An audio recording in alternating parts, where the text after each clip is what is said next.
Maharashtra top 10 में आपका स्वागत है। आइए देखते हैं महाराष्ट्र की वो खबरें जो सुर्खियों में रही। राज्य में निवेश को नई ऊर्जा देते हुए नासिक में मुख्यमंत्री देवेंद्र फडणवीस ने कुंभ उद्योग संगम और नासिक डिस्ट्रिक्ट इन्वेस्टमेंट समिट 2026 में हिस्सा लिया। जिला विकास और उद्योग को बढ़ावा देने के लिए निवेश पर ज्यादा ध्यान केंद्रित करते हुए उद्योग विभाग ने सिंहस्थ के मौके पर बड़ा निवेश आकर्षित किया।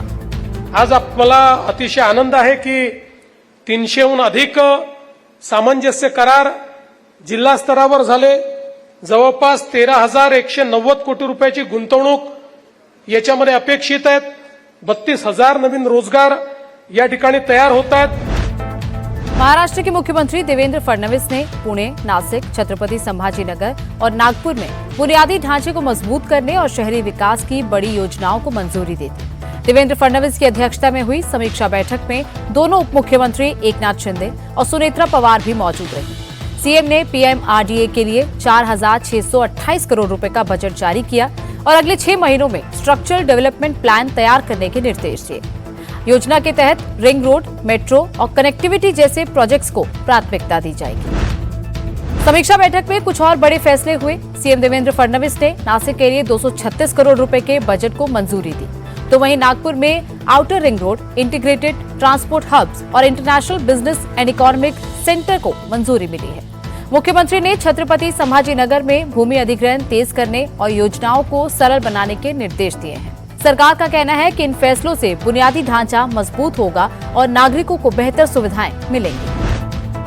मुख्यमंत्री देवेंद्र फडणवीस ने प्रशासनिक कामकाज को अधिक पारदर्शी और कुशल बनाने के लिए टेकवारी 2.0 के तहत महाराष्ट्र टेक लर्निंग वीक का शुभारंभ किया।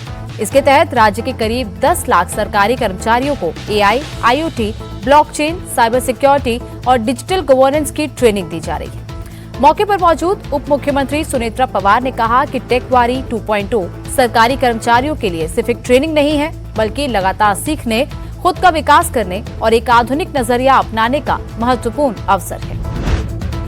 महाराष्ट्र के प्रमुख तीर्थ स्थल पंढरपुर के समग्र विकास और कायाकल्प के लिए 4,150 करोड़ रुपए के मेगा प्लान को मंजूरी दी गई है। तीर्थ क्षेत्र विकास शिखर समिति की बैठक में शामिल हुए सीएम देवेंद्र फडणवीस ने 30 महीनों के भीतर काम पूरा करने का निर्देश दिया है। योजना के तहत सड़कें, घाट, पार्किंग और आधुनिक सुविधाओं का विकास किया जाएगा ताकि श्रद्धालुओं को बेहतर सुविधाएं और सुरक्षित माहौल मिल सके।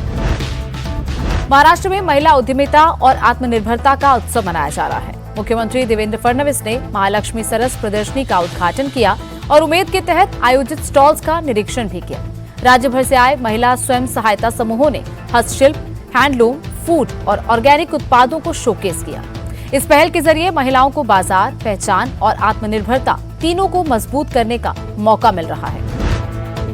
नागपुर में सीएम देवेंद्र फडणवीस ने लक्ष्मी नारायण अभिनव प्रौद्योगिकी विश्वविद्यालय यानी कि LIT के नए परिसर का भूमि पूजन किया और कहा कि भविष्य में ये वर्ल्ड क्लास इंजीनियरिंग हब होगा।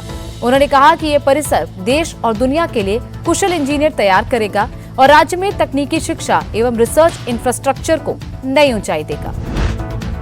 नागपुर में मुख्यमंत्री देवेंद्र फडणवीस ने विकास कार्यों का निरीक्षण किया और government medical college, Indira Gandhi medical college, sports complex और प्रशासनिक भवनों समेत कई प्रोजेक्ट्स की समीक्षा की। मुख्यमंत्री ने निर्देश दिया जहां भी कमियां हैं उन्हें तुरंत दूर किया जाए। साथ ही स्वास्थ्य सेवाओं और मेडिकल एजुकेशन को मजबूत करने पर जोर दिया गया। उन्होंने कहा कि महात्मा फुले स्वास्थ्य योजना के जरिए सरकारी अस्पतालों को और सशक्त बनाया जा रहा है, जिससे मरीजों को बेहतर इलाज मिल सके। मुंबई में अर्बन डेवलपमेंट को लेकर अहम समीक्षा बैठक हुई। सीएम देवेंद्र फडणवीस ने केंद्रीय मंत्री पीयूष गोयल की मौजूदगी में हाउसिंग स्टॉक के बेहतर उपयोग के लिए पॉलिसी बनाने के निर्देश दिए ताकि प्रभावित लोगों को समय पर आवास मिल सके। साथ ही लैंड मैनेजमेंट, लंबित मामलों को फास्ट ट्रैक करने और अस्पतालों की सुविधाएं सुधारने पर जोर दिया गया। महाराष्ट्र के राज्यपाल ने टीबी मुक्त भारत अभियान में एक बड़ी पहल की, जिसके तहत मई के दूसरे सप्ताह में कुर्ला और मुंबई के दूसरे हिस्सों में मौजूद झुग्गी झोपड़ियों में कैंपेन चलाया जाएगा, जिसमें राज्य का हेल्थ डिपार्टमेंट, मुंबई महानगर पालिका तथा रेड क्रॉस सोसाइटी और विश्वविद्यालयों को शामिल किया जाएगा। कैंपेन के दौरान हेल्थ डिपार्टमेंट, मुंबई महानगर पालिका टीबी स्क्रीनिंग करेंगे और रेड क्रॉस सोसाइटी टीबी से जुड़ी अवेयरनेस, एजुकेशन और आउटरीच करेगी। महाराष्ट्र टॉप 10 में फिलहाल इतना ही। हम फिर हाजिर होंगे महाराष्ट्र की नई खबरों के साथ।